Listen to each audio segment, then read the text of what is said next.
রাজশাহী থেকে পঞ্চগড় যাওয়ার জন্য বাইক নিয়ে বের হলো ফাহিম। তার বন্ধু বান্ধব তার পিছনে আসতেছে। রাত 2টা, মাঝ রাস্তায় একটা হোটেল এসে সবাই খাওয়া দাওয়া করে। ফাহিম সবাইকে উদ্দেশ্য করে বলতে লাগলো, কিরে, তোরা শর্টকাটে যাবি নাকি মেইন রাস্তা দিয়ে যাবি? আমি তো মেইন রাস্তা দিয়ে যাব ভাবতেছি। আপনি মেইন রাস্তা দিয়ে যান আর আমরা শর্টকাটে যাব। আপনার সাথে একটা চ্যালেঞ্জ রইল, যেহেতু আমরা পঞ্চগড় যাইতেছি, সো যদি আপনি আমাদের আগে ওইখানে গিয়ে পৌঁছে যান, তাহলে আপনি ওইখানে যতদিন থাকবেন আপনার সকল খরচ এবং বাইকের যত তেল লাগে আমরা দিব। ঠিক আছে, ডান। তবে একটা কথা, আমি যদি রাস্তায় কোনো সমস্যায় পড়ি বা আমার বাইক যদি কোনো সমস্যায় পড়ে, তখন তোরা যদি কিছু চাস আমার কাছে, তাহলে আমি কিন্তু দিতে পারবো না, এটা মনে রাখিস। ঠিক আছে, আমরা তোর কাছে কোনো কিছুই চাইবো না। যদি বাইকের কোনো সমস্যা হয়, এখন তাহলে যাওয়া যাক। এই বলে ফাহিম মেন রাস্তা দিয়ে ফুল স্পিডে বাইক চালিয়ে যাইতেছে। প্রায় 20 মিনিট হঠাৎ সামনে দেখতে পেল একটা বড় ট্রাক দাঁড়িয়ে আছে এবং একটা মেয়েকে তুলে নিয়ে যাওয়ার চেষ্টা করতেছে। মেয়েটার পরনে লাল বেনারসি। মেয়েটা বারবার ছোটার জন্য চেষ্টা করতেছে, কিন্তু 4 থেকে 5 জন ধরার কারণে ছুটতে পারতেছে না। ফাহিম তার বাইক লোকগুলোর সামনে এসে দাঁড় করিয়ে ব্যাগের ভেতর থেকে একটা খেলনা পিস্তল বের করে। তাদের সামনে দাঁড়িয়ে বলতে লাগে, কিরে, এই মেয়েকে তুলে নিয়ে যাবি? যা নিয়ে যা, দেখি তোরা কত দূর নিয়ে যেতে পারিস। আমার হাতে পিস্তল দেখেছিস? জাস্ট একটা গুলি করব, সাথে সাথে মাটিতে পড়ে কাতরাতে কাতরাতে মারা যাবি। ফাহিমের কথা শুনে লোকগুলো ভয়ে তাড়াতাড়ি করে গাড়িতে উঠে ওইখান থেকে চলে গেল। এইদিকে ফাহিম মেয়েটার কাছে এসে মেয়েটাকে উদ্দেশ্য করে বলতে লাগলো, এই মেয়ে, তোমার বাড়ি কোথায়? আর ওই ছেলেগুলো তোমাকে কোথায় পেয়েছে? আর তুমি এইভাবে বিয়ের লাল বেনারসি, গলায় সোনার গহনা, মনে হচ্ছে পরে আছো। এইসব দেখে তো ওই লোকগুলো তাদের লোভ সামলাতে পারে নাই। আসলে আমি বিয়ে বাড়ি থেকে পালিয়ে এসেছি। আজকে আমার বিয়ে ছিল, কিন্তু ছেলে আমার একদম পছন্দ হয় নাই। ছেলেটা অনেক খারাপ, আমাদের এলাকার নেতার ছেলে। সে অনেক মেয়েদের সাথে খারাপ কাজ করেছে, আমি সবকিছুই জানি। আমার বান্ধবীর সাথেও সে খারাপ কাজ করেছে। আমার আব্বু আম্মু আমাকে জোর করে তার সাথে বিয়ে দেওয়ার চেষ্টা করতেছে। তাই আমি বিয়ে বাড়ি থেকে কোনো রকম বান্ধবীদের সাহায্য নিয়ে পালিয়ে এসেছি। ও আচ্ছা, তো এখন কোথায় যাবেন? আর এইগুলো তো মনে হচ্ছে সোনার গহনা, এগুলো পরে থাকলে তো যদি কোথাও হারিয়ে যায় তাহলে তো অনেক সমস্যা হবে। এখনকার গহনার যেই দাম। হ্যাঁ, আপনি যদি একটু ম্যানেজ করেন তাহলে আমি আপনার ব্যাগের ভেতরে আমার এই গহনাগুলো রাখতে পারি। আর আমি কোথায় যাব, কি করব, এসব কোনো কিছুই জানি না। আপনার তো বাইক আছে, আমাকে কি একটা ভালো জায়গায় নামিয়ে দিয়ে আসতে পারবেন, যেখানে আমি থাকতে পারবো কয়েকটা দিন? হ্যাঁ, আমার জানা মতে একমাত্র হোটেল ছাড়া আর কোনোখানে ভালো জায়গা নেই। আপনি চাইলে আমি আপনাকে একটা ভালো হোটেলে নামিয়ে দিয়ে আসতে পারি। পঞ্চগড় অনেক আগে গিয়েছিলাম, তখন দেখেছিলাম ভালো হোটেল আছে। এখন গেলে তো আরো ভালো হোটেল পাওয়া যাবে। ঠিক আছে, তাহলে আমি আপনাকে ঠিক আছে, তাহলে আমাকে নিয়ে চলেন, আমিও যাব। মানজিয়া তার গহনাগুলো খুলে ফাহিমের বাইকের পেছনে বসে পড়ল। এদিকে ফাহিম ভালোভাবে বাইক চালাচ্ছে। দীর্ঘ 4 ঘন্টা পর ফাহিম চলে আসলো পঞ্চগড়। এসে দেখে তার সকল বন্ধুরা চলে এসেছে। ফাহিমের পিছনে সদ্য লাল শাড়ি পরা মেয়েকে দেখে সবাই অবাক হয়ে তাকিয়ে রইল ফাহিমের দিকে। কি বলবে বুঝে উঠতে পারছে না। হঠাৎ রাফিয়া বলতে লাগলো, ফাহিম, তোর পিছনে ওই মেয়েটা কে? আগে তো কখনো দেখি নাই। আর এই মেয়েটা লাল বেনারসি পরে আছে কেন? তুই কি এই মেয়েটাকে বিয়ে করেছিস নাকি? আর এই মেয়েটাকে কোথায় পেলি? আমি ফাহিমের গার্লফ্রেন্ড। ফাহিম প্রায় 5 ঘন্টা আগে আমাকে বিয়ে করেছে, সো আমি তার বউ। সবাই আমাকে সম্মান দিয়ে কথা বলবে। মানজিয়ার মুখে এইরকম কথা শুনে ফাহিম হাঁ করে তাকিয়ে রইল মানজিয়ার দিকে। এদিকে মানজিয়া চুপচাপ দাঁড়িয়ে রইল বেশ কিছুক্ষণ পর। রাফিয়া মানজিয়াকে উদ্দেশ্য করে বলতে লাগলো, আচ্ছা যাই হোক, বিয়ে যেহেতু করে ফেলেছো আমাদেরকে না জানিয়ে, সো এখন আমরা আর কি বলবো। ফাহিম ভাইয়া রুম বুক করে ফেলেছি, চলেন। আর আপনাদের তো কাপল বেডরুম দিতেই হবে। কাপল বেডরুম না দিলে এক বিছানায় ঘুমাতে পারবেন না। আরে ঘুমাতে পারবো, সমস্যা হবে না। আপনাদের ভাইয়া বিছানায় শুয়ে থাকবে আর আমি আপনাদের ভাইয়ার বুকের উপর ঘুমাবো। ফাহিম এতক্ষণ চুপ ছিল। মানজিয়া আর এই কথা শুনে ফাহিম আর চুপ থাকতে পারল না, মুখ ফসকে বলে ফেল। এই মেয়ে, তোমার তো সাহস কম না। আর আমি তোমাকে কখন বিয়ে করেছি? তোমাকে তো রাস্তায় কিডন্যাপারদের হাত থেকে বাঁচিয়েছিলাম, আর তুমি এখন আমাকে তোমার নিজের জামাই বানিয়ে ফেলেছো। এটা কিন্তু একদম ঠিক কাজ করো নাই। আর তুমি যে আমাকে বিয়ে করেছো, কাবিননামা কোথায়? কাবিননামা দেখাও। হ্যাঁ, আমার তো একদম খেয়াল ছিল না আপনারা যে বিয়ে করেছেন। কাবিননামা দেখান। কাবিননামা দেখে এরপরে আমরা বিশ্বাস করব। এর আগে আমরা বিশ্বাস করব না যে আপনারা বিয়ে করেছেন। হ্যাঁ, কাবিননামা দেখান। কাবিননামা তো আপনার কাছে থাকবে, দেখান তাড়াতাড়ি। মানজিয়া কি বলবে বুঝতে পারছে না। বেশ কিছুক্ষণ চুপ থাকার পর মানজিয়া ফাহিমকে উদ্দেশ্য করে বলতে লাগলো। এই জিনিসটার আপনি মিথ্যা কথা বলতেছেন কেন? আপনি যে কাবিননামা রেখে এসেছেন ওইখানে, এখন এখানে এসে বলতেছেন যে বিয়ে করেন নাই। আপনারা যদি আমার কথা বিশ্বাস করেন তাহলে কাজী অফিসে ফোন দিয়ে জিজ্ঞাসা করতে পারেন যে বিয়ে করেছে কিনা। রাফিয়া দেখ, তোরা অন্তত আমাকে বিশ্বাস কর। আমি এই মেয়েটাকে রাস্তায় পেয়েছি। রাস্তায় এই মেয়েটাকে কিডন্যাপাররা তুলে নিয়ে যাচ্ছিল, পরে আমি বাঁচিয়েছি। আর যদি আমার কথা বিশ্বাস না করিস, এই ব্যাগের ভিতরে দেখ, এই মেয়ের সকল গহনা রাখা আছে। এই মেয়েটা বিয়ের আসর থেকে পালিয়ে এসেছে, আর এখন বলতেছে যে এই মেয়েটা আমাকে বিয়ে করেছে। আচ্ছা ভাই, তোরা এখন চুপ কর। অনেক দূর থেকে এসেছি, এখন একটু নিজেদের রুমে গিয়ে রেস্ট কর। সকাল হয়েছে, এখন দুপুরের দিকে একবারে খাওয়া দাওয়া করে এই সমস্যার সমাধান করব। এখন সবাই সবার রুমে যাও। আর ফাহিম, তুই যেহেতু ঝামেলা নিয়ে এসেছিস, ঝামেলা তোর সাথে রাখবি। আমার কোনো কিছু করতে পারবো না, বা তোকে সাহায্য করতে পারবো না। ভাই, আমাকে সাহায্য করার দরকার নেই, শুধু এই মেয়ের হাত থেকে বাঁচা। এই মেয়ে কত বড় একটা মিথ্যা কথা বলে ফেলেছে শুনেছিস? যাই হোক, এখন যার যার রুমে যা। আর এই মেয়ে চলো আমার সাথে, গিয়ে ফ্রেশ হয়ে এরপরে রেস্ট করবে। ফাহিম তার রুমের চাবিটা নিয়ে মানজিয়াকে নিয়ে চলে আসলো রুমে। মানজিয়া চুপচাপ বসে আছে। বিছানায় মানজিয়াকে বসে থাকতে দেখে ফাহিম বলতে লাগলো। কি ব্যাপারে এইভাবে বসে আছেন কেন? যান, গিয়ে ফ্রেশ হয়ে আসেন। আমার তো কাপড় ওই কিডন্যাপারদের গাড়িতে রাখা ছিল, তারা তো কাপড় নিয়ে গেছে। এখন আমি কি পরবো এটাই ভাবতেছি। আর আপনি যদি পারেন তাহলে আমার বান্ধবীর কাছ থেকে আমাকে ড্রেস এনে দিতে পারবেন। বড় মুখ করে তো বলেছেন যে আমি আপনার বয়ফ্রেন্ড। এখন কেমন লাগে? এখন তাদেরকে গিয়ে বলেন যে আমি বিয়ে বাড়ি থেকে পালিয়ে এসেছি, সাথে শুধু গহনা ছিল আর কাপড় চোপড় ছিল, ওইগুলো কিডন্যাপার নিয়ে গেছে। অযথা আমাকে ফাঁসিয়ে দিতেছেন। আমি তো আপনাকে চিনিও না। এমন করতেছেন কেন? আমি একটা বিপদে পড়েছি, বিপদ থেকে রক্ষা করতে পারবেন না আপনি? তাহলে কেমন পুরুষ হলেন আপনি বলেন তো আমাকে? আমার তো মনে হয় আপনি কাপুরুষ। এটার জন্য আপনি বলতেছেন যে পারবেন না। এই ফাহিম কখনোই কাপুরুষ হয় না। আপনি এখানে ওয়েট করেন, আমি 4-5 মিনিটের মধ্যে আপনাকে ড্রেস এনে দিতেছি। এই বলে ফাহিম চলে আসলো রাফিয়ার রুমের সামনে। কলিং বেল দিতেই রাফিয়া এসে দরজা খুলে দিল। ফাহিমকে দাঁড়িয়ে থাকতে দেখে বলতে লাগলো। কি ব্যাপার, এখানে দাঁড়িয়ে আছিস কেন? তোর না বউ আছে ঘরে, তোর বউয়ের কাছে যা। দেখ রাফিয়া, আমার মাথা এমনিতেই গরম আছে, তুই আবার গরম করিয়ে দিস না। যেটা বলতেছি সেটা শোন। ওই মেয়েটার ড্রেস নাই, ওই মেয়েটার জন্য ড্রেস দে তোর কাছ থেকে।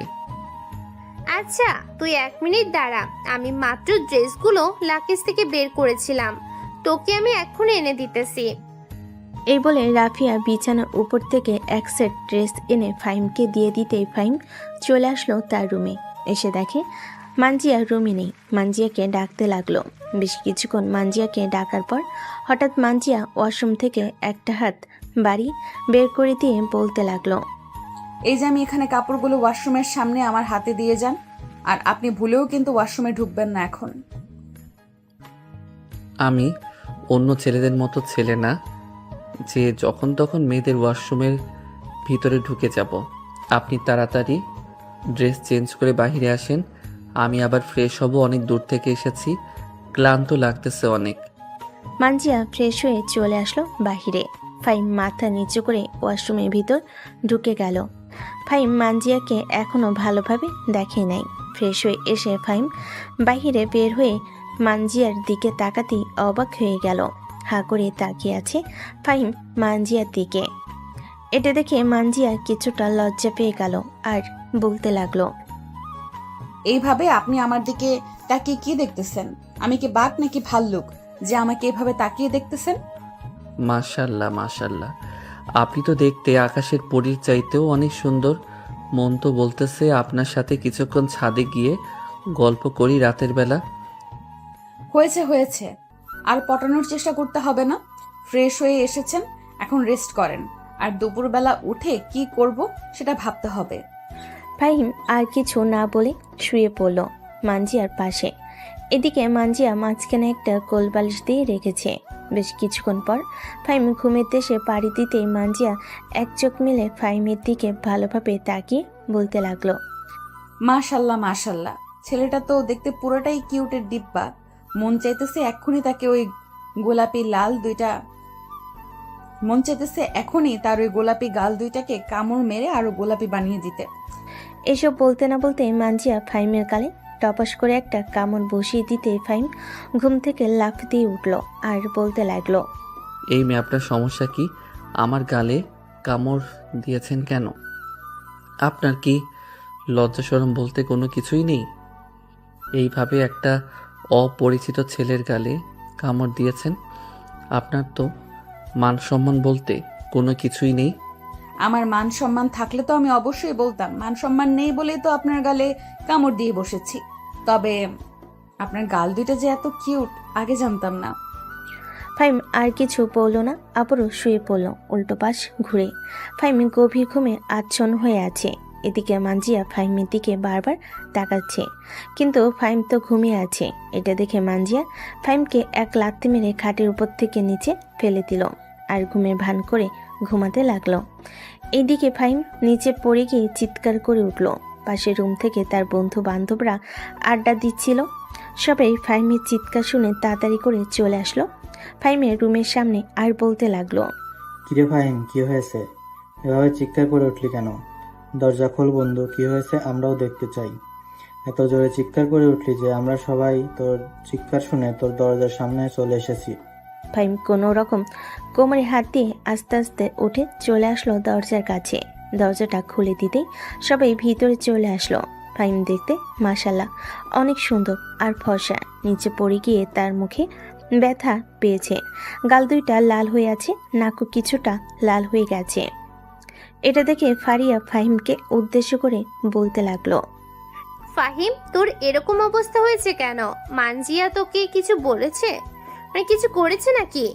আর কিছু করলেও তো এরকম অবস্থা থাকতো না। আরেকটা জিনিস, তোর গালে কামড়ের দাগ কেন? নিশ্চয়ই মানজিয়া তোর গালে কামড় দিয়েছে। শালার একজন কেনে কপালে জুটিয়েছি। না তো আমি ঘুমাতে পারতেছি, না তো আমি কোনো কিছু করতে পারতেছি।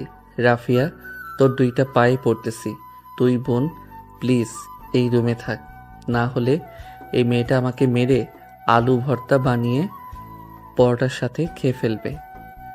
না ভাই, তোর যেই অবস্থা করেছে, এখন যদি আমি এই রুমে থাকি তাহলে তো এর চাইতেও দ্বিগুণ আমার অবস্থা খারাপ হবে। চল চল, আমরা সবাই আমাদের রুমে যাই। ফাহিম, যা তুই গিয়ে রুমে ঘুমা। এই বলে সবাই ওইখান থেকে চলে গেল। এদিকে ফাহিম পড়ে গেছে মানকার চিপাই।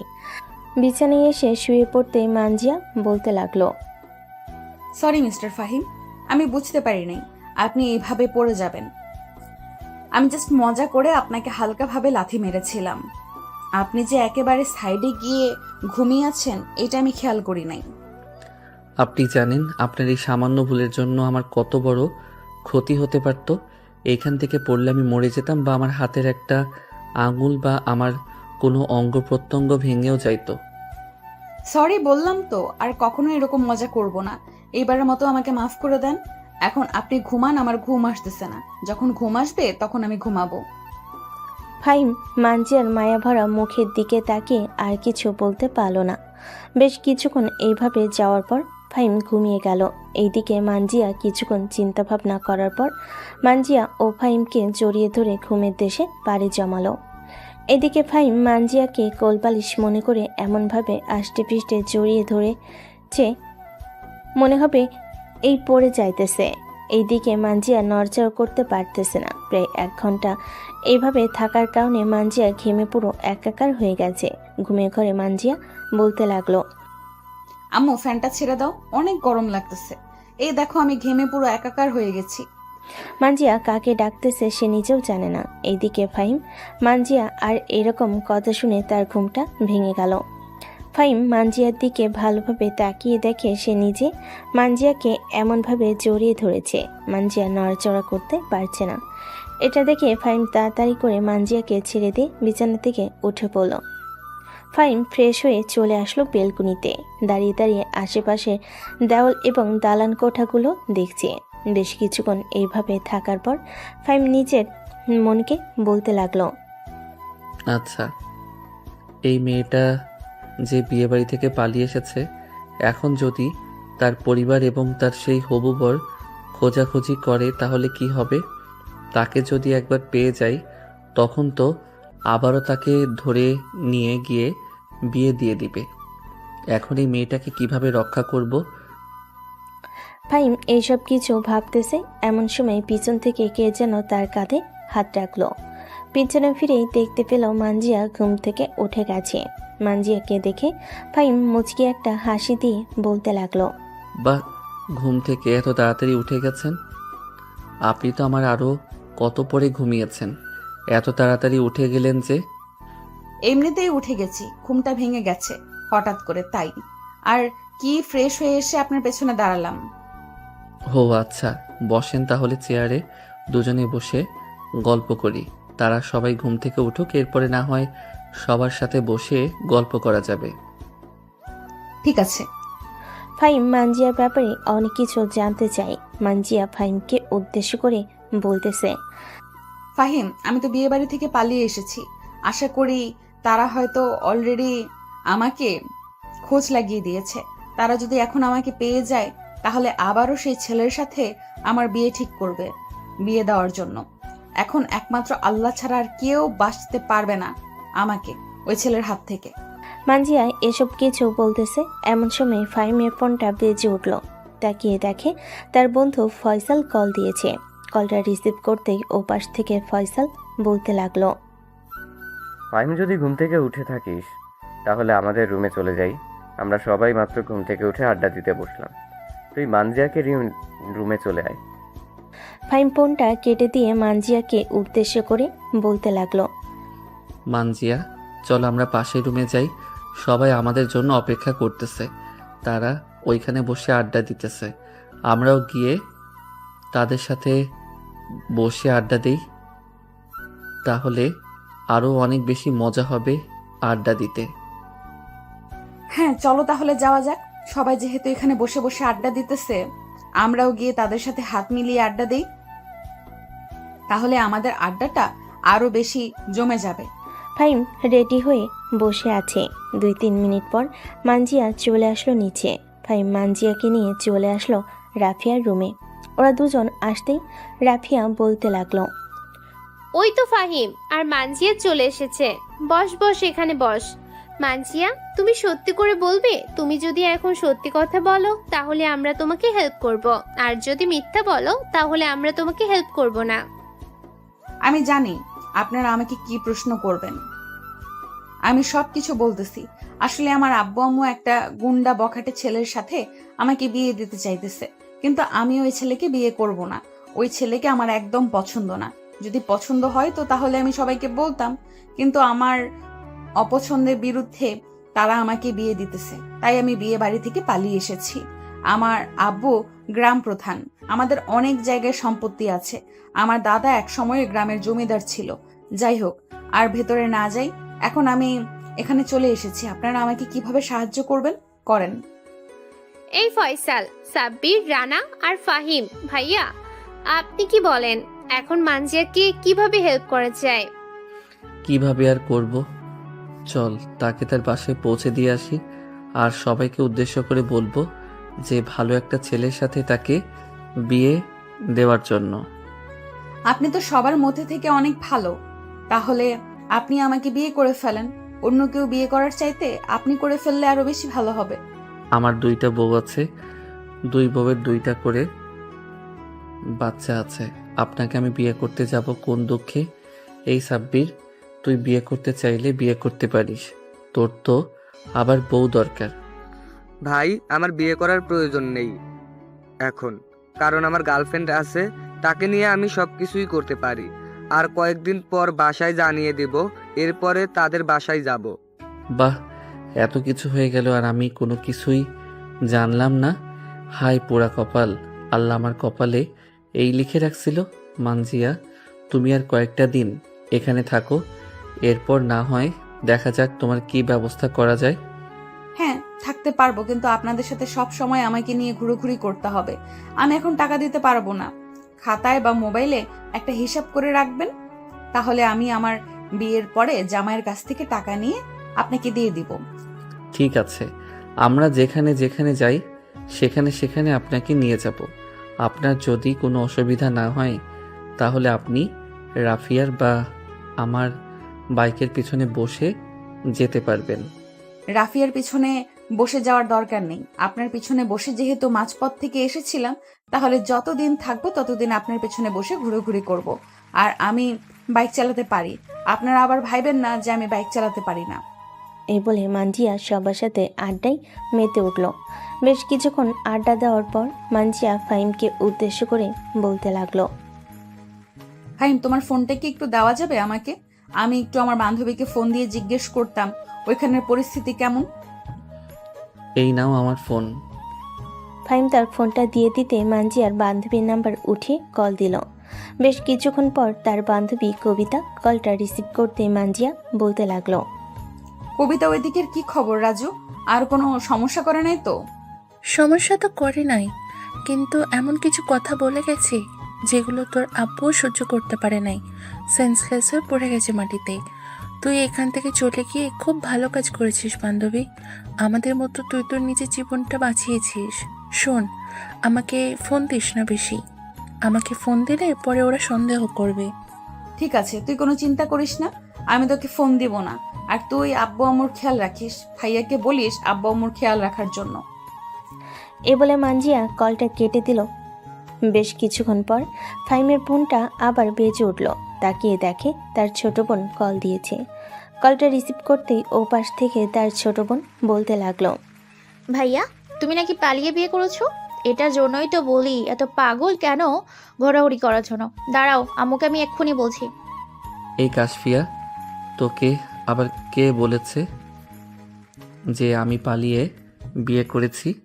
তুই কিছু না জেনে শুনে আম্মু আব্বুর কানে অযথা বাজে কথা লাগিয়ে দিবি না। আব্বু আম্মু যদি আমাকে বকাবকি করে তখন কিন্তু আমি আর বাসায় যাব না। তুই খুব ভালো করে জানিস যে আমি কোথায় কোথায় থাকতে পারি। হয়েছে হয়েছে, আর আমাকে ভয় দেখানোর প্রয়োজন নেই। আমি তোমার এসব শুনে ভয় পাই না। ভয় পাইলে আরো অনেক আগেই ভয় পাইতাম। তার চাইতে ভালো তুমি সত্যি করে বলে দাও যে তুমি বিয়ে করেছো, তাহলে আমি আব্বু আম্মুর কাছে কোনো কিছুই বলবো না। আমার বোন, আমার কলিজার টুকরা, আমি সত্যি করে বলতেছি যে আমি বিয়ে করি নাই। বিয়ে করলে আরও অনেক আগেই তোকে জানাতাম, কারণ তুই আমার একমাত্র ছোট বোন। তুমি সত্যি বলতেছো? আমার তো একদম বিশ্বাস হচ্ছে না। আচ্ছা, তুমি তোমার বন্ধুদেরকে কল করে একজন একজন করে কথা বলার জন্য। আমি তোমার সব বন্ধুদের গলার ভয়েস সাউন্ড চিনি। কাশফিয়া, এখন কিন্তু বেশি হয়ে যাইতেছে। তুই কিন্তু এখন বেশি কথা বলতেছিস। এখন কিন্তু আমি ফোনটা কেটে দিব। তুমি যদি এখন ফোন কেটেও দাও তাহলে আমি ভেবে নিব যে তুমি আমার সাথে মিথ্যে কথা বলছো। পরে আম্মুকে আমি আরো অনেক কিছু বলবো, তখন কিন্তু বুঝতেই পারছো আম্মু তোমাকে ঝাড়ু দিয়ে পিটা করবে। আচ্ছা, এই নে শোন। এই তোরা কাশফিয়ার সাথে কথা বলতো। এ বলে ফাহিম সবার গলার সাউন্ড শোনাতে লাগলো। হঠাৎ মানজিয়া চিৎকার করে উঠল। মানজিয়ার চিৎকার শুনে কাশফিয়া বলতে লাগলো, এই তো এখন বুঝে ফেলেছি, তুমি বিয়ে করে ফেলেছো, আর কোনো কিছু বলার প্রয়োজন নেই আম্মু। এ বলে কাশফা ফোনটা কেটে দিল। এইদিকে ফাহিম মানজিয়ার দিকে চোখ বড় বড় করে তাকিয়ে আছে। এটা দেখে মানজিয়া ভয় পেয়ে বলতে লাগলো, আমি আবার কি করলাম রাফিয়া আপু? আমার পায়ে জোরে পাড়া মারছে, তাই তো আমি ব্যথায় চিৎকার করে উঠেছি। না হলে কি আমি চিৎকার করতাম? রাফিয়ার বাচ্চা, এখন যদি আম্মু আব্বুর কাছে উল্টাপাল্টা কিছু বলে তাহলে তোর খবর আছে। ফিরোজের সাথে পরে তোর বিয়ে খুব ভালোভাবে করাবো, এটা মনে রাখিস। প্লিজ ফাহিম, এরকম করিস না। আমি তো জাস্ট মজা করেছি, তাই বলে তুই এরকম একটা কথা বলতে পারলি? তুই আমার সাথে যে এরকম করবি আমিও তোর সাথে ওই রকম করব। আমি আমার রুমে গেলাম। আর মানজিয়া, তুমি আজকে থেকে রাফিয়ার রুমে থাকবে, আমার রুমে থাকতে পারবে না। এ বলে ফাহিম চলে আসলো তার রুমে। দরজাটা লাগিয়ে দিয়ে বেলকনিতে এসে পকেট থেকে একটা সিগারেট বের করে যে মুখে দিতে যাবে, এমন সময় পাশের বেলকনি থেকে মানজিয়া বলতে লাগলো, এই যে মিস্টার, আপনি যে সিগারেট খাইতেছেন এটার ভিডিও কিন্তু আমি করেছি।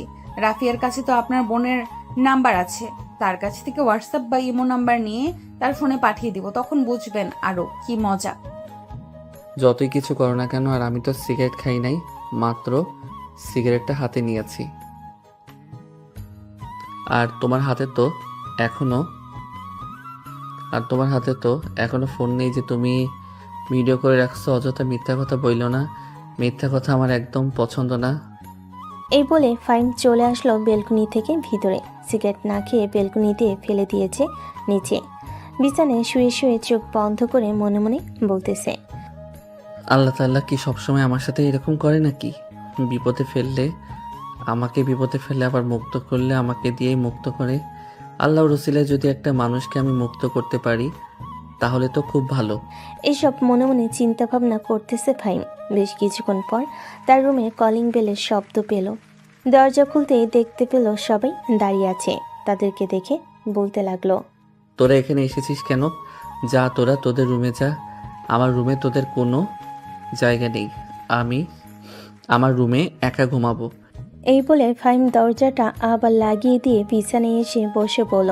প্রায় 30 মিনিট পর ফাহিম বিছানা থেকে উঠে রেডি হয়ে দরজাটা খুলতেই দেখতে পেল কেউ নেই। এটা দেখে ফাহিম বলতে লাগলো, যাক, ভালোই হয়েছে, এখন আমি বাইরে গিয়ে আরামে ঘুমাতে পারবো। এ বলে ফাহিম চলে আসলো বাহিরে। নিচে গ্যারেজ থেকে বাইক বের করে স্টার্ট দিয়ে দিয়েই চলে যেতে যাবে, এমন সময় বেলকনি দিয়ে মার্জিয়া ডাক দিয়ে বলতে লাগলো, ফাহিম, আমিও যাব তোমার সাথে, আমাকে নিয়ে যাবে? সরি মানজিয়া, আমি তোমাকে নিয়ে যেতে পারবো না। এই ফাহিম চৌধুরী কখনো তার বাইকের পিছনে কোনো মেয়েকে নিয়ে ঘোরাঘুরি করে নাই, আর কখনো করবেও না। এই বলে ফাহিম তার বাইক স্টার্ট দিয়ে আবারও ঘোরাঘুরি করার জন্য বের হয়ে পড়ল। সবাই চুপচাপ বসে আছে, এমন সময় মানজিয়া বলতে লাগলো, রাফিয়া আপু, তোমার বাইকের চাবিটা দাও তো। আমি দেখতে চাই ফাহিম কত দূর এগিয়ে গেছে। সে নিজেকে অনেক বড় মনে করে, তাই না? আমিও একজন লেডি বাইকার।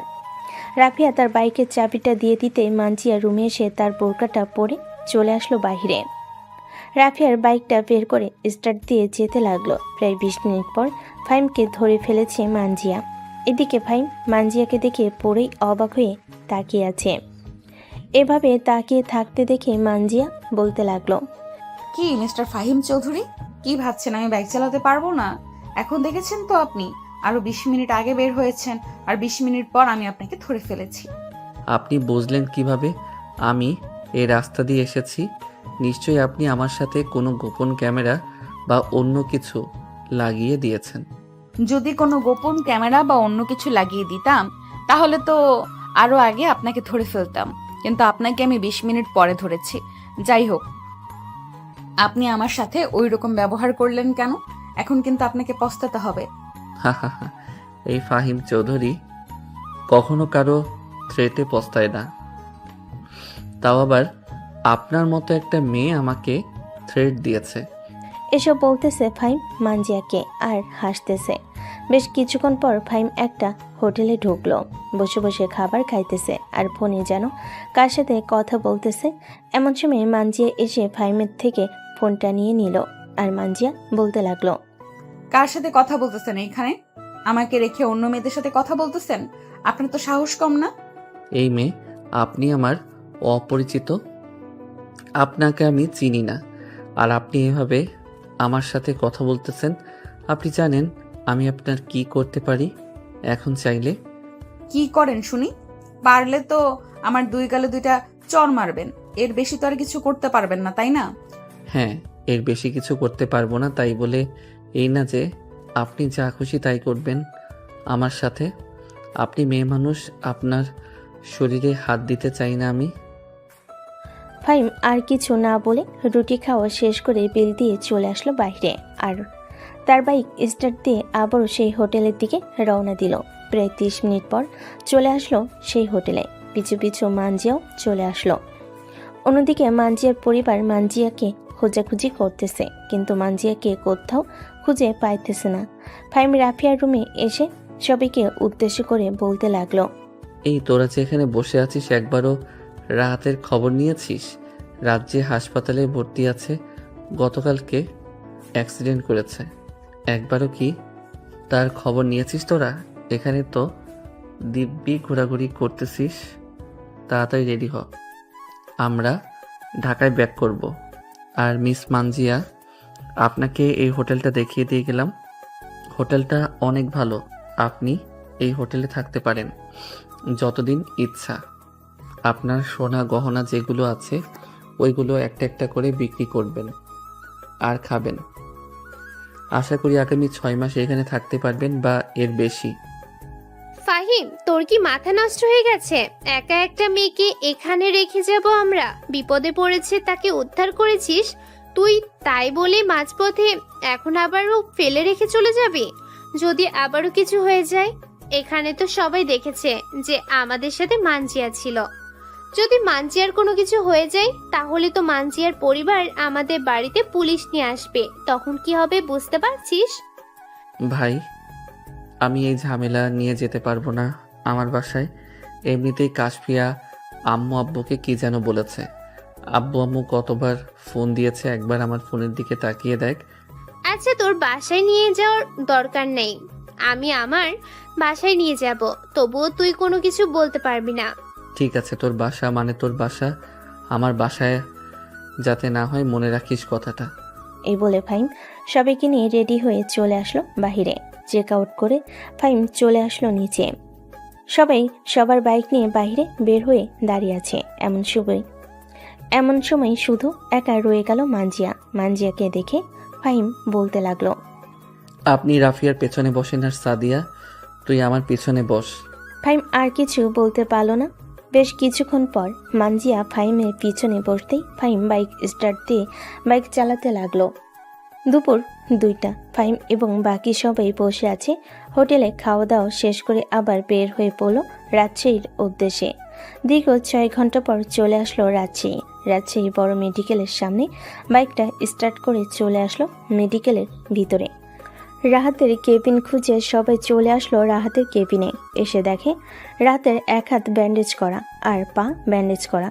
বেশ কিছুক্ষণ পর রাহাত ফাহিমকে উদ্দেশ্য করে বলতে লাগলো, ফাহিম, তুই তো এখানে ছিলি না, তুই তো চলে গেছিলি ঘোরার জন্য। হারানের ছেলেপেলেরা আমাকে পিছন থেকে ধাক্কা মেরে ফেলে দিয়েছে, কোনো রকম আমি বেঁচে ফিরছি। আর একটুর জন্য ট্রাকের নিচে যাই নাই। ট্রাকের নিচে গেলে আজকে তোরা আমাকে দেখতে পারতি না। আচ্ছা রাহাত, তুই এখানে থাক। ফয়সাল আমার সাথে আয় তো একটু। রাফিয়া, তোরা সবাই এখানে বসে থাক, আজকে ফারহানের অবস্থা খারাপ করে দিব। এই বলে ফাহিম রেগে ফয়সালকে নিয়ে চলে আসলো বাইরে। পকেট থেকে ফোনটা বের করে তার পুরো গ্যাংকে খবর দিয়ে দিল। 10 মিনিটের মধ্যে সবাই চলে আসলো ফাহিমের সামনে। প্রায় 200টা বাইকের পিছনে মোট 400 জন এসেছে। ফাহিম সবাইকে নিয়ে চলে আসলো ফারহানের আড্ডাখানায়। এসে দেখে ফারহান এবং তার ছেলেপেলেরা বসে আছে। ফাহিমকে দেখে ফারহানের বন্ধু বলতে লাগলো, ফারহান, ওই দেখ, ফাহিম তার দলবল নিয়ে চলে এসেছে। আজকে মনে হয় আমাদেরকে মেরে ভর্তা বানিয়ে ফেলবে। তাড়াতাড়ি এখান থেকে চল না, না হলে আমরা এখানেই মারা যাব। ফাহিম চলে আসলো ফারহানের সামনে। ফারহানকে উদ্দেশ্য করে বলতে লাগলো, এখান থেকে পালানোর চেষ্টা করিস না। তোরা পালানোর চেষ্টা করলে 400 জন লোক আছে, 400 জনের মায়ের খাইতে খাইতে তোরা আধ মরা হয়ে যাবি। সত্যি করে বল, রাহাতের সাথে তোদের কি শত্রুতা ছিল? রাহাত তোদের কি এমন ক্ষতি করেছে যে তোরা রাহাতকে এভাবে মারলি? আমাদের ইচ্ছে হয়েছে তাই আমরা মেরেছি। আর রাহাত, এর উপরে আমাদের কোনো জেদ ছিল না, সব ছিল তোর উপরে। কিন্তু তোকে তো আমরা কিছু করতে পারি না, সবসময় তোর সাথে একজন না একজন থাকে, তাই রাহাতকে একা পেয়েছিলাম, রাহাতকেই মেরে দিতাম। তোরা এটা করে অনেক বড় ভুল কাজ করেছিস। এখন তোদের কি অবস্থা হবে সেটা চিন্তা কর। এই তোরা দাঁড়িয়ে আছিস কেন? মার শালাদের। ফারানদের সবাইকে মেরে ভর্তা বানিয়ে ওইখান থেকে চলে আসলো ফাহিম আবারও হাসপাতালে। রাহাতের সাথে কথা বলে ফাহিম চলে আসলো বাইরে। তার বাইক স্টার্ট দিয়ে বাড়ির দিকে যেতে লাগলো। প্রায় 20 মিনিট পর চলে আসলো বাসায়। কলিং বেল দিতেই ফাহিমের আম্মু এসে দরজা খুলে দিল। ফাহিমকে দেখে আশেপাশে তাকাতে লাগলো। তার আম্মু এটা দেখে ফাহিম বলতে লাগলো, কি হয়েছে আম্মু, এভাবে তুমি কি দেখতেছো? বৌমা আসে নাই? তুই যাকে বিয়ে করেছিস গতকাল রাতে, সে কোথায়? তাকে নিয়ে আসলি না কেন? আম্মু তোমরা কি পাগল হয়ে গেছো? আমি বিয়ে করব আর তোমাদেরকে জানাবো না? অন্তত পালিয়ে গিয়ে বিয়ে করলেও তো তোমাদেরকে জানাতাম। আমো, ভাইয়া একদম মিথ্যে কথা বলছে। ভাইয়া বিয়ে করেছে কিন্তু তোমাদেরকে বলতে চাইছে না। রাফি আপু আমাকে এসব বলেছে যে ভাইয়া বিয়ে করে ফেলেছে। ভাইয়া মানজিয়া ভাবি কোথায়? তাকে নিয়ে আসে না কেন? কাশফিয়া, তুইও পাগল হয়ে গেছিস। এই বাড়ির সবাই পাগল হয়ে গেছে। আমি আর এই বাড়িতে থাকবই না। আমি আমার সবকিছু নিয়ে চলে যাইতেছি। আমু দেখছো, ভাইয়া বিয়ে করতে না করতেই এই বাড়ি থেকে চলে যাচ্ছে আলাদা হয়ে। যাও যাও, আব্বু এখন এসে শুনবে তোমাদের কাছ থেকে আলাদা হয়ে গিয়েছো, তখন তোমাকে জেলে ভরে দিবে, তখন মজা লাগবে। ফাহিম 2 কানে 2টা আঙ্গুল ঢুকিয়ে চলে আসলো তার রুমে। দরজাটা ভালোভাবে বন্ধ করে দিয়ে ফ্রেশ হয়ে বিছানায় শুয়ে আছে। অন্যদিকে ফারিয়া মানজিয়াকে উদ্দেশ্য করে বলতে লাগলো, মানজিয়া, ফাহিমের সাথে কিন্তু তোমাকে খুব ভালো মানিয়েছে। এই ফয়সাল, চল আমরা একটা প্ল্যান করি, মানজিয়ার সাথে ফাহিমের বিয়ে হবে। কিভাবে? এটা তো পসিবল না। পসিবল, কিন্তু তোরা কিছুই করতে পারবি না, এইটা আমি খুব ভালো করেই জানি। আমার কথা অনুযায়ী যদি চলতে পারিস তাহলে মানজিয়াকে ফাহিম বিয়ে করবেই। ঠিক আছে, বল কিভাবে কি করতে হবে। আমরা সব কিছু করতে রাজি আছি। তেমন কিছু না, জাস্ট এখন আমি মানজিয়াকে নিয়ে ফাহিমদের বাসায় যাব। বাকিটা ফাহিমের আম্মু এবং তার বোন আশা করি ঠিক করে নিতে পারবে, কারণ তারা সব সময় চায় যে ফাহিম সবসময় ভালো থাকুক। এসব কথা বলতেছে ফারিয়া তার বন্ধু বান্ধবদের। মানজিয়া চুপচাপ শুনতেছে। বেশ কিছুক্ষণ এসব কিছু শোনার পর মানজিয়া রাফিয়াকে উদ্দেশ্য করে বলতে লাগলো, রাফিয়া আপু, ফাহিম যদি রাজি হয় তাহলে তাকে জোর করার প্রয়োজন নেই, কারণ আমি চাই না কেউ আমাকে অপছন্দ করুক। আরে তুমি এইসব নিয়ে চিন্তা করো না, ফাহিম দেখবে তোমাকে খুব আপন করে রাখবে এবং খুব ভালোবাসবে। ফাহিমের সাথে আমরা চলাচল করি, তাকে আমরা খুব ভালো করেই চিনি। চলো এখন তোমাকে নিয়ে যাই। এ বলে রাফিয়া মানজিয়াকে নিয়ে চলে আসলো ফাহিমদের বাসায়। কলিং বেল দিতে কাসফিয়া এসে দরজা খুলে দিল।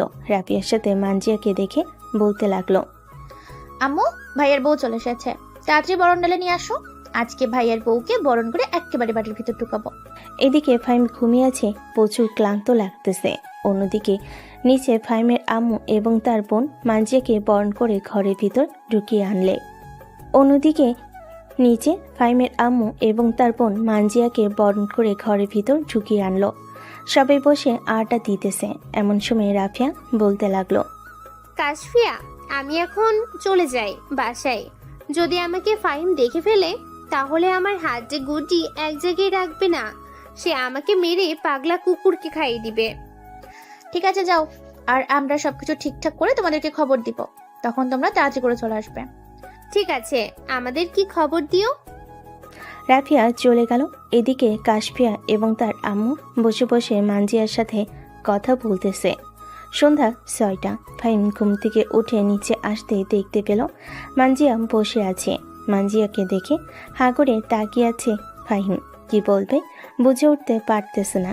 এমন সময় কাশফিয়া ফাহিমকে উদ্দেশ্য করে বলতে লাগলো, ভাইয়া, তুমি ভাবিকে নিয়ে আসো নাই তো কি হয়েছে? ভাবি একা একাই চলে এসেছে তোমার কাছে। এই মেয়ে, তোমার কি লজ্জা শরম নেই? তোমাকে যে আমি বিয়ে করি নাই, তবুও তুমি কেন আমার পিছু পিছু ঘুরতেছো? আম্মু দেখেন, আপনার ছেলে এসব কি বলতেছে। সে নাকি আমাকে বিয়ে করে নাই, অথচ কালকে রাতে আপনার ছেলে আমাকে বিয়ে করেছে কাজী অফিসে।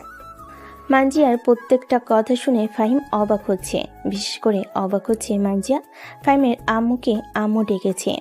ফাহিম, তুই যদি আর একবার বৌমাকে বকা দিয়েছিস তাহলে তোর খবর আছে। একটু পর তো তোর আব্বু আসবে, তখন আমি তোর আব্বুর কাছে বলে দেব তুই বৌমাকে বকা দিস।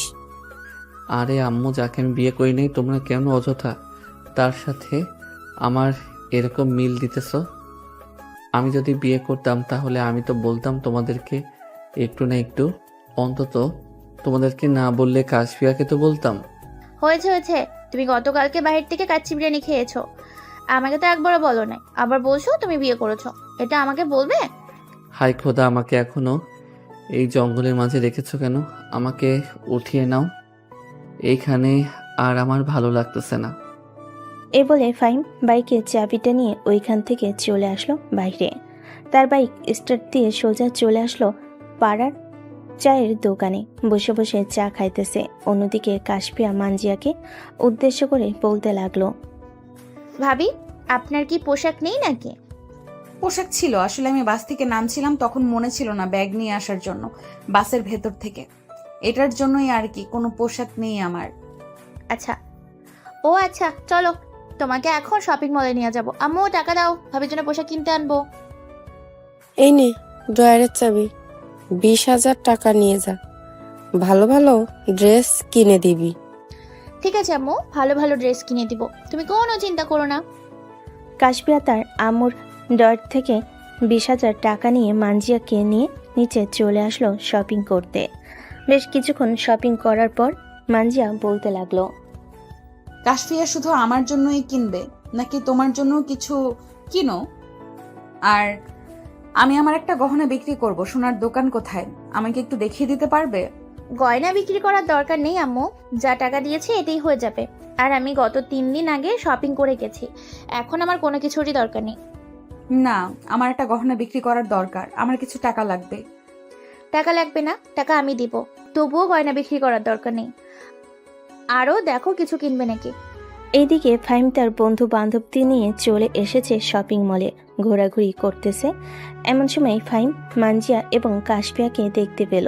তাদের দুজনকে দেখে ফাহিম চলে আসলো তাদের সামনে আর বলতে লাগলো, কি রে, তোরা দুইজন এখানে কি করিস আর কখন আসলি? বাপ্পা, বউ শপিং করতে চলে এসেছে, এখন দেখি জামাইও সে কথা শুনে সেও চলে এসেছে শপিং করার জন্য। ভাবি যাও, ভাইয়ের সাথে গিয়ে শপিং করে আসো। দেখ কাশফিয়া, এটা শপিং মল আর আমি এই মেয়েকে বিয়ে করি নাই, মানে বিয়ে করি নাই। তোদের শপিং করা শেষ, তোরা বাসায় চলে যা। আরে আমি এসেছিলাম মানজিয়ার ড্রেস কেনার জন্য, এখন তোর কিনে ফেলেছিস। কাশফিয়া আর মানজিয়া চলে গেল। এদিকে ফাহিম একটা ফোন কিনে চলে আসলো ওইখান থেকে। রাত 11টা। ফাহিম বাসে এসে বাইক গ্যারেজে রেখে চলে আসলো তার রুমে। এসে দেখে মানজিয়া বসে আছে। মানজিয়াকে দেখে না দেখার ভান করে চলে আসলো ওয়াশরুমে। ফ্রেশ হয়ে বসে আছে সোফায়। এমন সময় মানজিয়া বলতে লাগলো, আচ্ছা ফাহিম, আমি কি এখানে এসে কোনো অপরাধ করে ফেলেছি? যদি অপরাধ করে থাকি তাহলে আমাকে বলো, আমি এক্ষুনি এখান থেকে চলে যাব। আপনি এখানে এসে বড় একটা ভুল করে ফেলেছেন। আমার আব্বু আম্মু বিশ্বাস করে ফেলেছে আমি যে আপনাকে বিয়ে করে ফেলেছি, কিন্তু একমাত্র আপনি এবং আমি ছাড়া আর কেউ জানে না যে আমরা দুইজন বিয়ে করি নাই। আপনি আমার আব্বু আম্মুকে বলে দেন যে আমরা দুজন বিয়ে করি নাই। অযথা মিথ্যা একটা সম্পর্ক হয়ে থাকবে এখানে। আপনি বিপদে পড়েছেন, আপনাকে বিপদ থেকে রক্ষা করেছি। আপনি আমাদের বাড়িতে যতদিন ইচ্ছা ততদিন থাকতে পারেন, আপনাকে কেউ কিছু বলবে না। তবু আপনি এই মিথ্যা সম্পর্ক দিয়ে আমার আব্বু আম্মুকে বুঝ দিবেন না। আমি আমার আব্বু আম্মুকে বলে দিয়েছি যে আমরা বিয়ে করি নাই, কিন্তু আপনার আব্বু আম্মু তবুও আমার কথা বিশ্বাস করতেছে না। আমি বলেছি যে আমাদের কাবিননামা নেই, আমরা বিয়ে করলে অবশ্যই কাবিননামা থাকতো। বিশ্বাস করবে কি করে? আপনি এমন জায়গায় বলেছেন যে তারা বিশ্বাস না করে থাকতে পারে না। আচ্ছা যাই হোক, খাওয়া দাওয়া করেছেন? না, এখনো খাওয়া দাওয়া করি নাই। আপনি আসবেন বলে আপনার জন্য অপেক্ষা করছিলাম, চলেন খাওয়া দাওয়া করে আসি। হ্যাঁ চলেন। মানজি আর ফাইম চলে আসলো নিচে। সবাই খাবার টেবিলে বসে খাবার খাইতেছে। এমন সময় ফাহিমের আব্বু বলতে লাগলো, ফাহিম, মানজিয়া যা যা বলেছে তা কি সব সত্যি কথা? তোরা কি সত্যি বিয়ে করিস নাই? না আব্বু, আমরা বিয়ে করি নাই, আর আমি ওনাকে ভালোভাবে চিনিও না। ওনার সাথে আমার রাস্তায় পরিচয় হয়েছে। কিডন্যাপাররা ওনাকে নিয়ে যেতে চাইছিল, পরে আমি ওনাকে বাঁচিয়েছি। আচ্ছা, যাই হয়ে যাক না কেন, আমরা সিদ্ধান্ত নিয়েছি যে সবাই যেহেতু জানাশোনা হয়ে গেছে, মানজিয়ার সাথে তোর বিয়ে হবে। তোর যদি কোনো আপত্তি থাকে তাহলে বলতে পারিস। আব্বু, তোমরা মানজিয়ার পরিবারের সাথে কথা বলে এরপর যা সিদ্ধান্ত নেবার তা নাও। তোমাদের কথার বিরুদ্ধে আমি কখনো যাই নাই, আর আশা করি যাব না।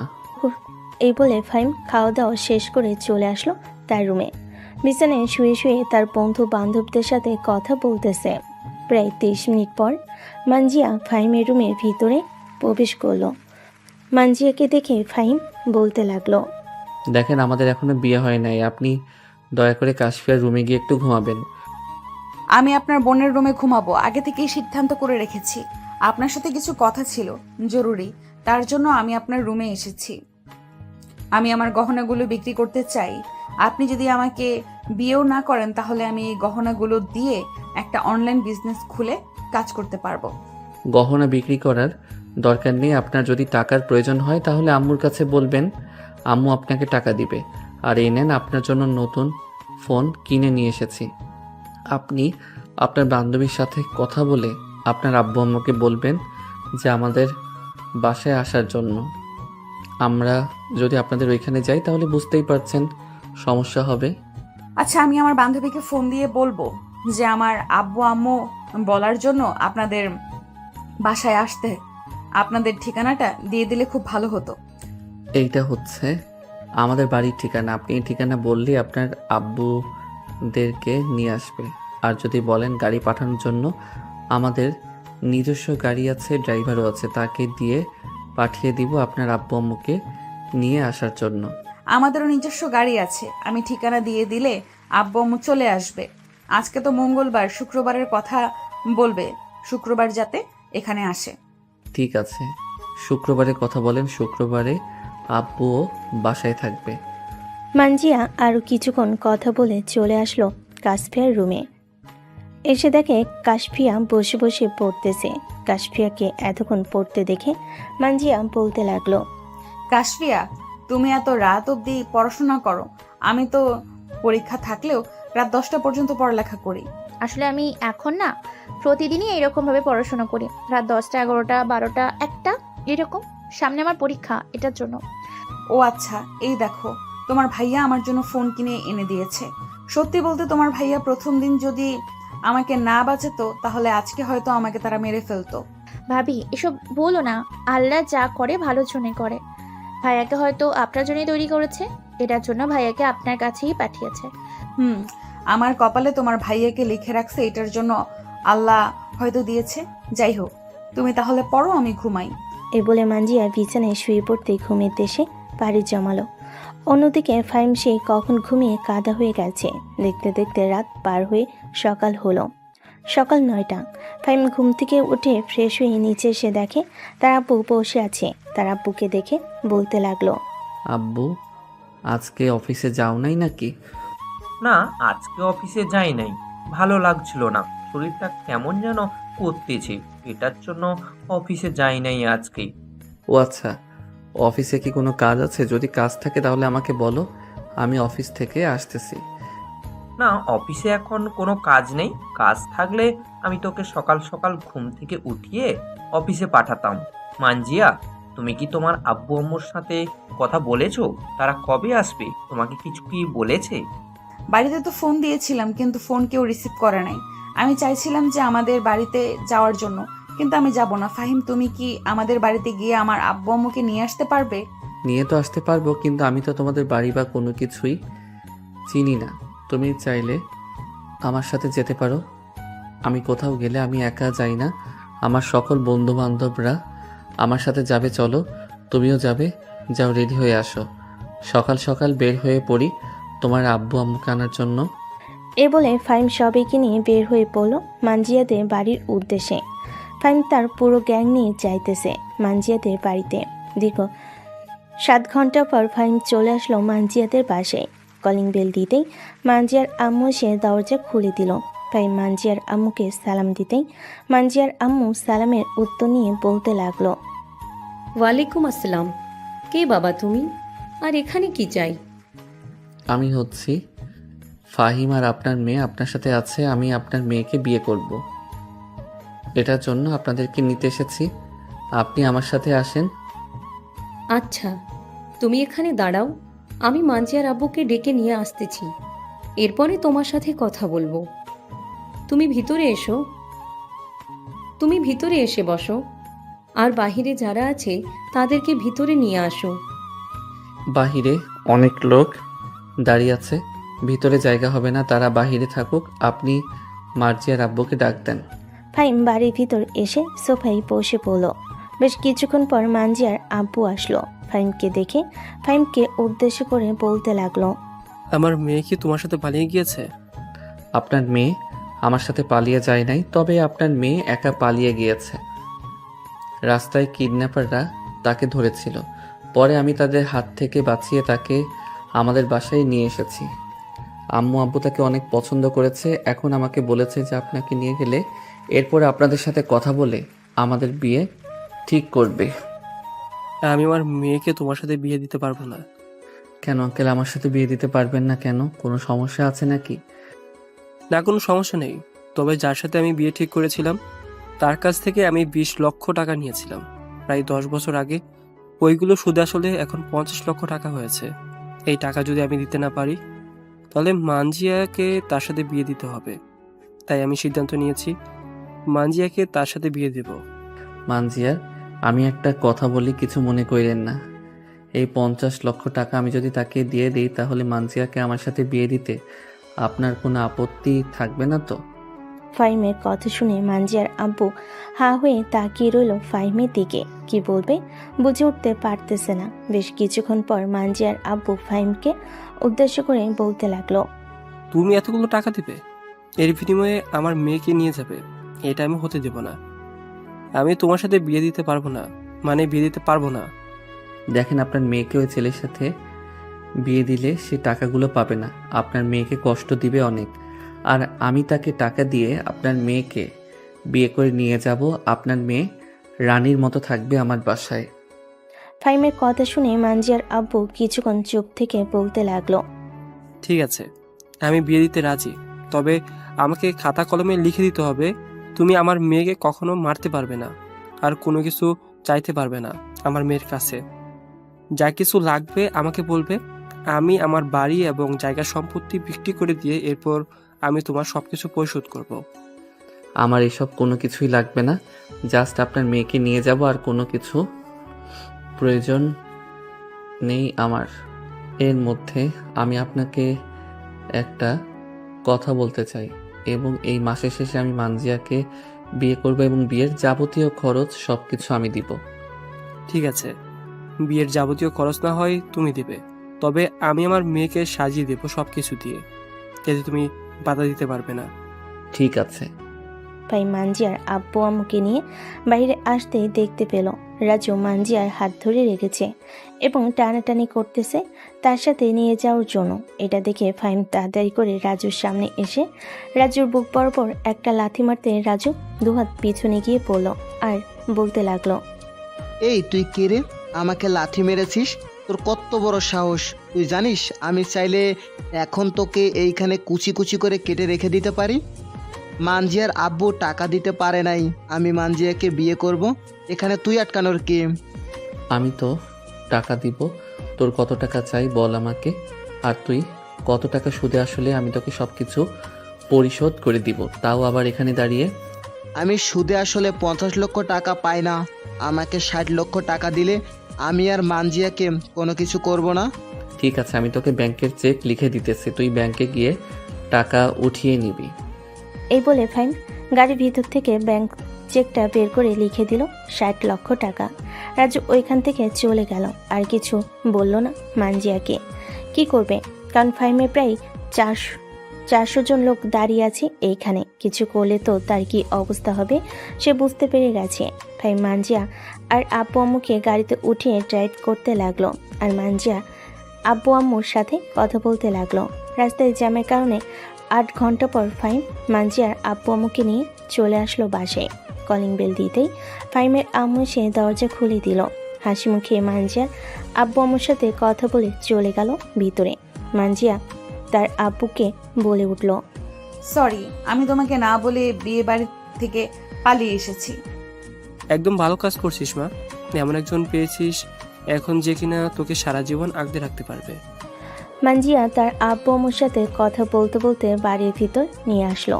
এদিকে ফাইম তার বন্ধুদেরকে বিদায় দিয়ে সোজা চলে আসলো তার রুমে। ফ্রেশ হয়ে বিছানায় বসে আছে।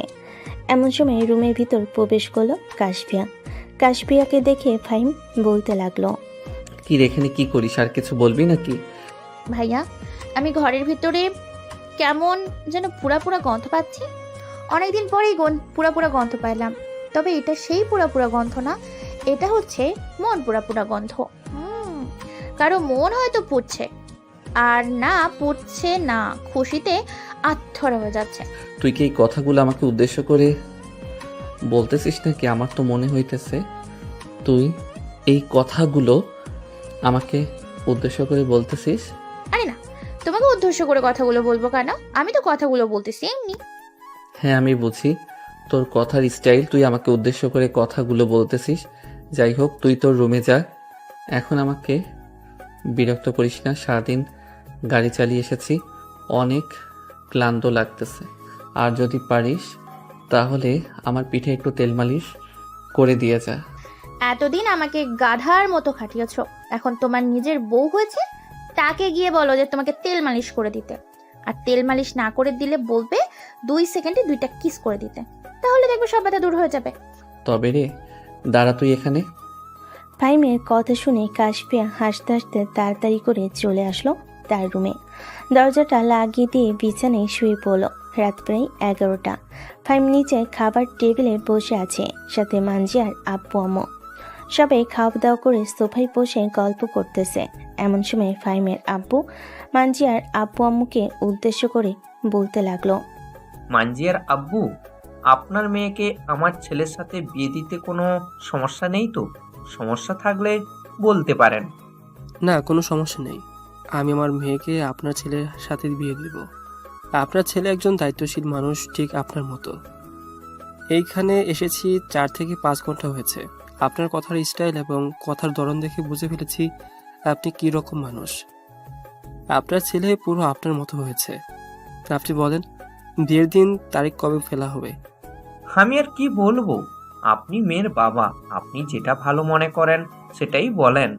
তবে আমি তো চাই এই মাসের শেষের দিকে বিয়ে দেওয়ার জন্য। এখন আপনি যেটা ভালো মনে করেন সেটাই বলেন।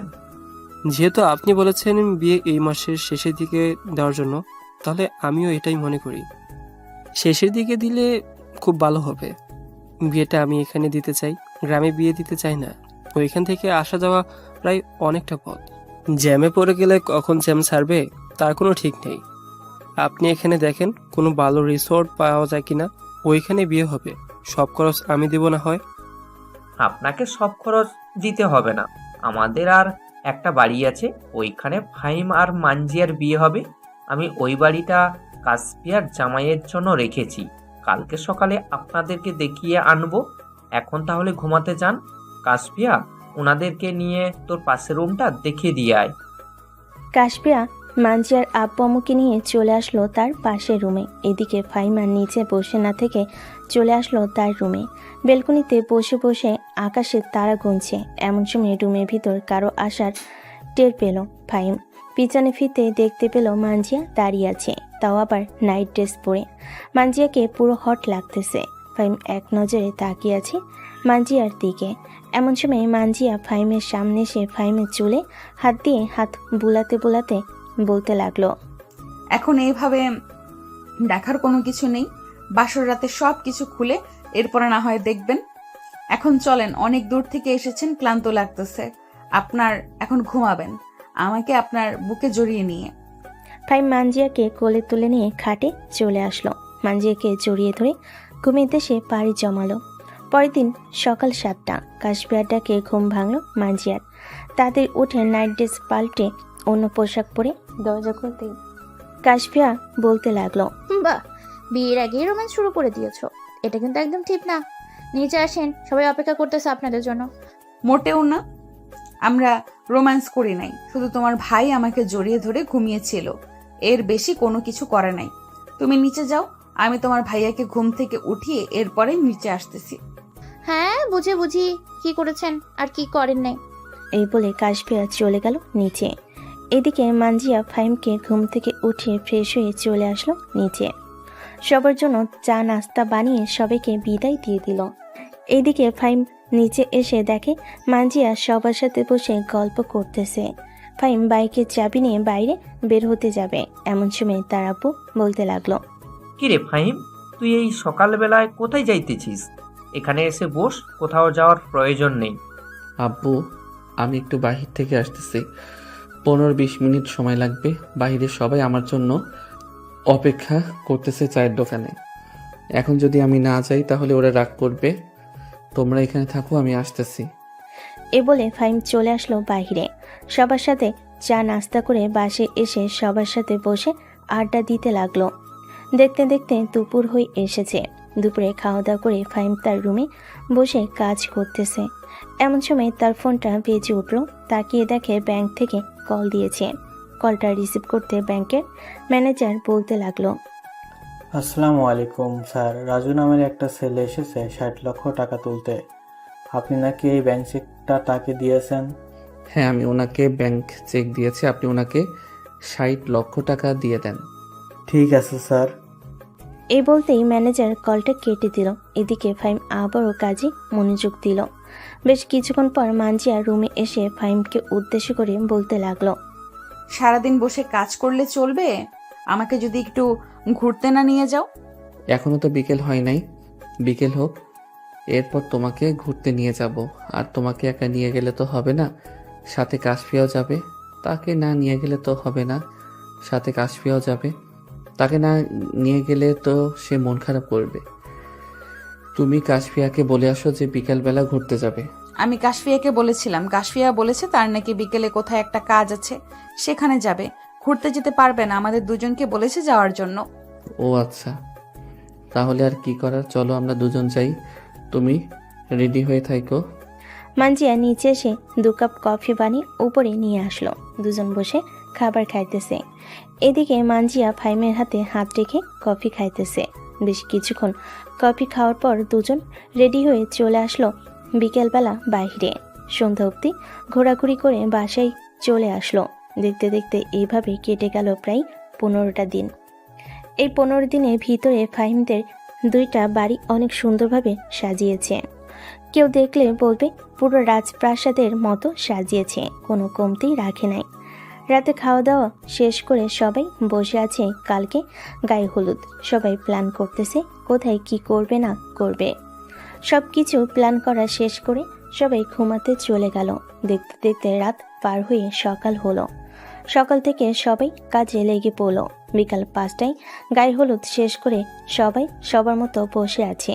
অন্যদিকে ফাহিম আর মানজিয়া গোসল করে দুজন একে অপরকে জড়িয়ে ধরে বলতেছে, ফাহিম, আমি তোমাকে এই কয়েকদিনের ভেতরে অনেক ভালোবেসে ফেলেছি। তুমি আমাকে কখনো ছেড়ে যাবে না তো? না মানজিয়া, আমি কখনো তোমাকে ছেড়ে যাব না। তুমি আমাকে অনেক অনেক ভালোবাসবে, আমিও তোমাকে অনেক অনেক ভালোবাসবো।